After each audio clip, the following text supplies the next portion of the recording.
High বন্ধুরা, তোমরা সবাই কেমন আছো? আবার একটা ভিডিও নিয়ে তোমাদের কাছে চলে এলাম। দেখো, এটা সিঙ্গুর রতনপুর আলুর মোড়। এইটা বীজটা আছি। কত ভক্ত বাবার কাছে যাচ্ছে, দেখো কত ভক্ত বাবার টানে যাচ্ছে। কোথায় যাচ্ছে? তারকেশ্বর। এই আকাশটা কত সুন্দর লাগছে, মানে ওয়েদারটা এত সুন্দর লাগছে, থাকতেই পারলাম না যে তোমাদের সাথে শেয়ার করি, তোমাদের কাছে ভিডিওটা তুলে ধরার চেষ্টা করছি। হালকা হালকা বৃষ্টি আসছে, আবার হালকা মেঘলা হচ্ছে, কখন কখন রোদ হচ্ছে।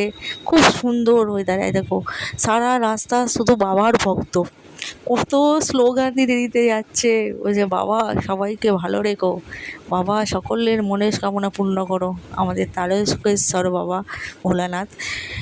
আমাদের যে সরকার এসেছে, শুভেন্দু আমাদের মন্ত্রী, তা সে এই বাবা তারকেশ্বর যে আমাদের শ্রাবণ মাসের যে উৎসব বাবার নিয়ে রাস্তায় কত সুন্দর মানে করেছে, আয়োজন করেছে। কোথাও কোথাও ভক্তদের বিশ্রাম নেওয়ার জন্য ব্যবস্থা করেছে, কোথায় ভক্তদের দেখো এখানে রান্নার জন্য অনেক মানুষ ভক্তদের ঘরে দেবে বলে আয়োজন করেছে। খুব সুন্দর।